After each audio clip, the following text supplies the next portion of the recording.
A reading from 1 John chapter 4, verses 7 through 21. Beloved, let us love one another because love is God. Everyone who loves is begotten of God and has knowledge of God. Those who do not love have known nothing of God, for God is love. God's love was revealed in our midst in this way, by sending the only begotten into the world, that we might have faith through the Anointed One. Love then consists of this, not that we have loved God, but that God has loved us and has sent the only begotten to be an offering for our sins. Beloved, if God has loved us so, we must have the same love for one another.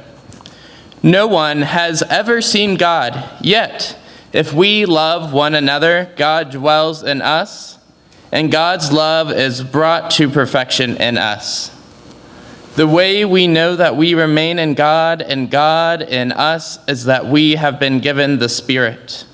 We have seen for ourselves and can testify that God has sent the only beloved as Savior of the world. When any acknowledge that Jesus is the only begotten, God dwells in them and they in God. We have come to know and to believe in the love God has for us. God is love, and those who abide in love abide in God, and God in them. Love will come to perfection in us when we can face the day of judgment without fear, because our relationship in this world is just like Christ's. There is no fear in love, for perfect love drives out fear. To fear is to expect punishment, and anyone who is afraid is still imperfect in love. We love because God first loved us. If you say you love God but hate your sister or brother, you are a liar. You cannot love God whom you have not seen if you hate your neighbor whom you have seen.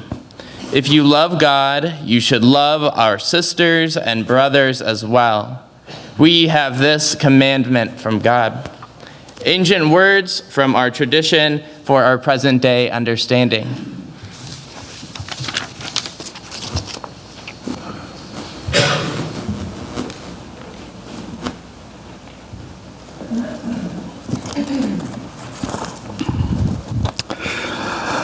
We have two more sermons from this series on hope. I had no idea how timely the series was going to be. I mean, I had some kind of an idea, but it just like every day when you turn on the television set, something happens that's crazier than you thought was possible from the day before. And so this phrase that love casts out fear, I think is very important for us to think about. What that would mean for us at a time when very purposefully fear is being injected in our lives at all kinds of different points. Have you been to Fox News?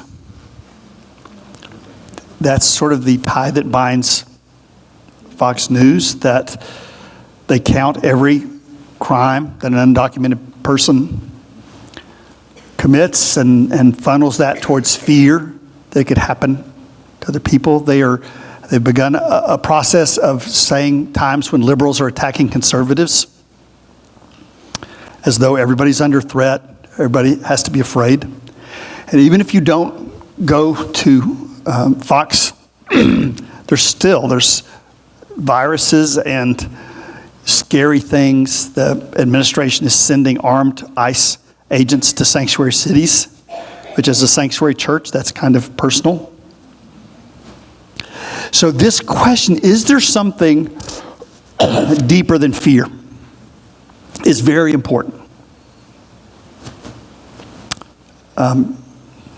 It may be true, it may not be true. That's what we have to figure out today. Is there something deep within you that is deeper and more powerful than the fear and the anger that you run across as you go through the week? So that's what we want to look at. I need to unpack this. I need to very quickly go through a couple things which isn't good preaching, but you're used to that. Just a couple of facts about John as a mystic. If we listen with the ears of traditional Christianity that we're often taught in churches, this isn't going to make any sense. I'm not talking about me, I'm talking about John there. Again, you're used to me not making sense, but when he says, whoever has love has God, see, that's not orthodox teaching. Whoever has love has God. Your heart has known that since you were a child, that a loving person must be doing it right. But the church has taught only Jesus. And this passage seems to be saying that. I'll get back to that in a second. Second, it says no one has ever seen God. It's not that we love God, but when we love each other, then there's a sense in which we're loving each other from a sacred source. That's also not orthodox. The idea that we can come together and flatter God, and that's going to make God happy, is not where this teaching is coming from. Now let's look at the only begotten. This was something that I went on a little search. This wouldn't be a good sermon, maybe a lecture sometime or a conversation like that. But I went looking for that phrase. It's very strange Greek. You don't find it elsewhere in the Bible in that exact direct way. But you do find it in Plato. And what I discovered in a lot of the early teachings was this kind of cluster of quotes from Plato, which tells you the early church was a lot smarter than probably where you and I were raised. They're much more universal, much more profound. And I think that the only begotten one represents humanity itself, and that each one of us is to be loved like an only child. Each one of us is unique. Each one of us is irreplaceable. And so this love of the only begotten one is loving the particular expression. God is the mysterious source out of which everything comes, whatever that is. It may be a big invisible human being. It may be a cosmic process. And then each being that you run across represents the particular expression of that creativity. And Jesus represents that. Jesus teaches us that. And then the Spirit is that sense of interconnectedness with everything. I think what they're talking about is the most profound experience that human beings have. Of radiating up from the mystery, of being an irreplaceable expression, a unique expression, recognizing that in other people as well, but also feeling the interconnectedness of all beings. So anyway, that's sort of the background, thumbnail sketch of the kind of mystical background I think John is coming from. To say love casts out fear, I think means three things. One, you find a lot in ancient philosophers, but also in yoga. You find it all over the world. And that's the idea that your mind can only focus on one thing at a time. You can get confused and mixed up with a whole bunch of things, but your mind's eye falls on one thought at a time, like an hourglass. This is an incredibly important fact that many people learn to train themselves in, to begin to focus on the loving, kind thoughts and spend less time with the cruel, fearful thoughts. It's not always possible. We lose control of things, but we can come back to that where we calmly focus. And what we're doing is doing a kind of gardening in the heart. The more we focus on fear and anger, the more that becomes the climate in which we live. The more we focus on peace and joy without shutting down the outside world, the more that becomes the air that we breathe internally. During the civil rights struggle, not that it's over, but during the heyday, the classical period, they talked about keeping the eyes on the prize. And I think what that means is to not let the brutality that we face make us forget the good things that we're wanting. It's very hard on purpose. The way fascism works is the leader becomes a god to the followers and a nemesis to those outside. After the first service, somebody said, when I look at the cross now, I see T for Trump. Yeah, so I'm just planting that in your head too. So, but there's a sense in which that's true in that the cross represented the Roman Empire.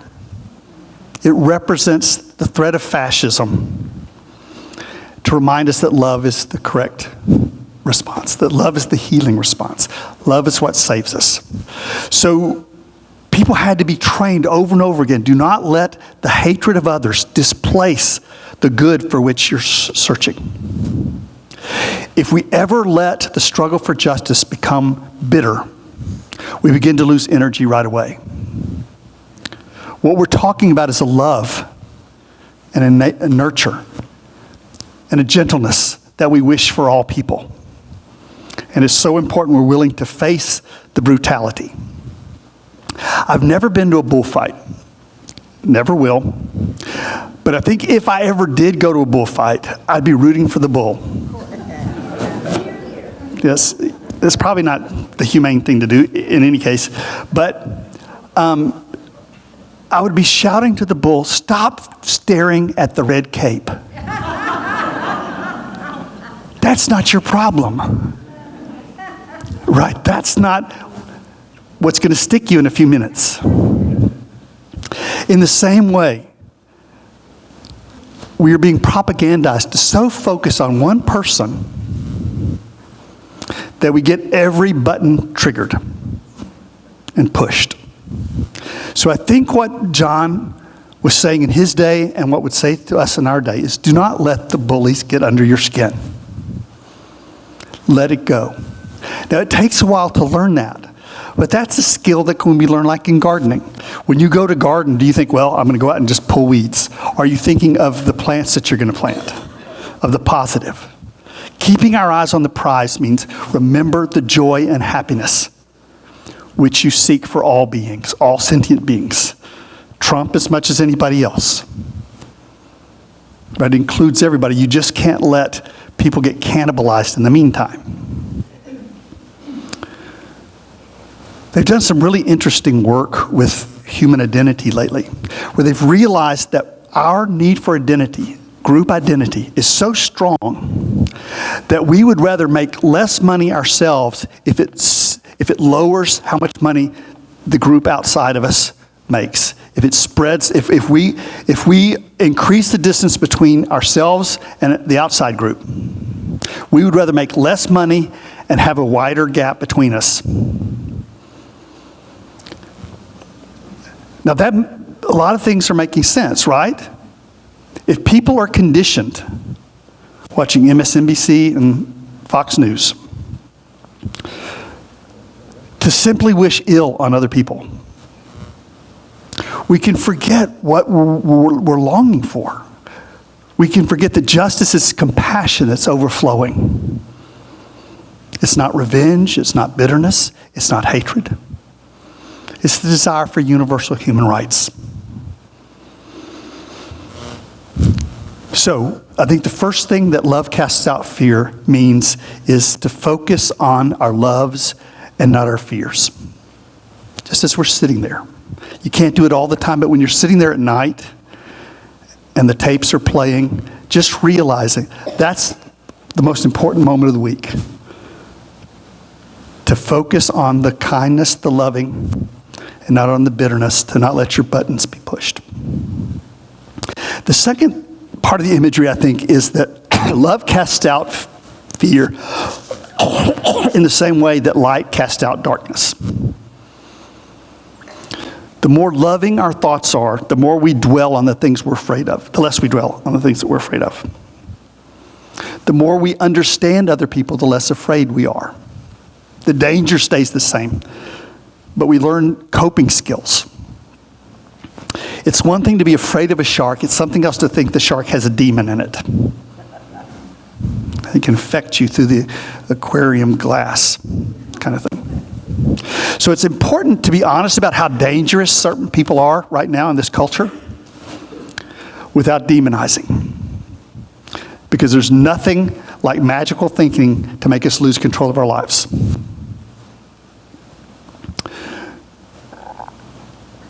Jesus taught that God's love is like the light, like the sun. He said that it shines on the good and the bad. It doesn't distinguish. And then he said, your love needs to be the same. Now that may be too religious for some people here. That may be too theological. But it's a poetic image. That the light makes plants growing without coercion. It makes them grow without coercion. It shines simply because that's its nature. Think of what your week might be like if you didn't let other people shut your light down because of their cruelty. What if you shone your light because that's what made you happy? That's what made you peaceful. That it expressed who you are. When we turn the struggle for social justice into a battle, we lose energy very quickly.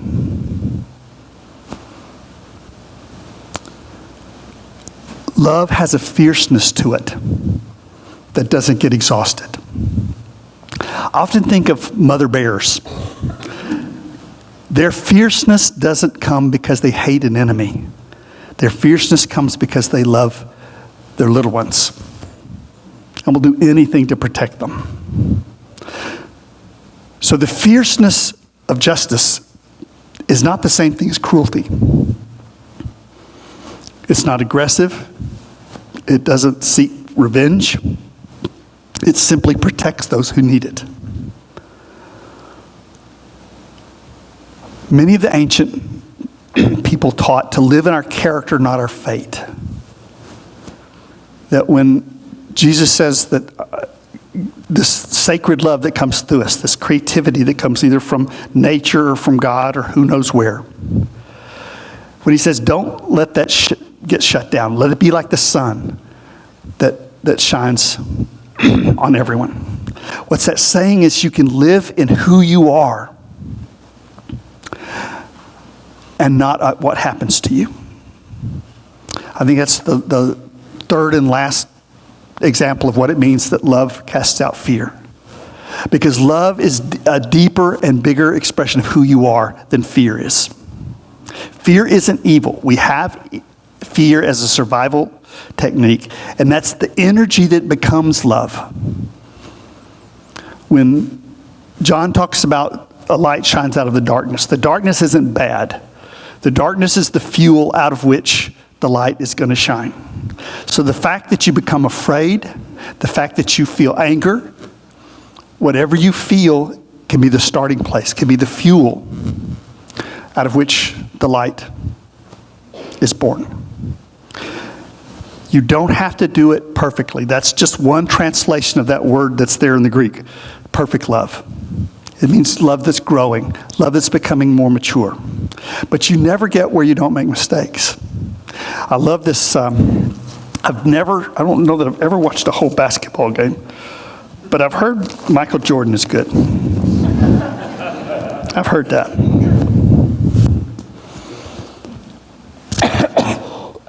Michael Jordan said, I've missed more than 9,000 shots in my career. I've lost almost 300 games. 26 times I've been trusted to take the game-winning shot and missed. I've failed over and over again in my life, and that's why I succeeded. See, because mistakes are going to be there. But what is the focus? Where you fell short or what you were aiming after? So I think what John is trying to share with us is a kind of mystical insight. If you believe in God, that's one way to express it. But we are all expressions of some deep, mysterious creativity, whatever the source. We are the children of that one light. And what John is saying is we want to live in that light. We want to be that light. And so when we have that confusion in our mind, to simply dwell on the loving, to return to it. To not feel bad when we can't do it, but to return back to peaceful, loving, joyful thoughts, because that's shaping what the weather inside our heart will be like. And then to realize that your very presence is a light to the world. It dispels the darkness. Because light and dark cannot occupy the same space. Neither can love and fear for long. And again, he's saying that's who you are. You're not being asked to do something that's very difficult or that's strange. You'd have to go looking for this. You are an expression of a deep cosmic creativity. You are the light of the world. Do not let other people extinguish that light. Don't put it under a barrel so that nobody criticizes you. And know that that simply who you are changes the world. I want to close with one more quote that didn't fit in anywhere, but I didn't want to leave it behind. So this is P.S. P.S. You may think that you are completely insignificant in this world, but someone drinks coffee from the favorite cup that you gave them. Someone heard a song on the radio that reminded them of you. Someone read the book that you recommended and plunged headfirst into it. Someone smiled after a hard day's work because they remembered the joke that you told them today. Someone loves themselves a little more because you gave them a compliment. Never think that you have no influence whatsoever. Your trace which you leave behind with every good deed cannot be erased. I invite you now to your own reflection on these words.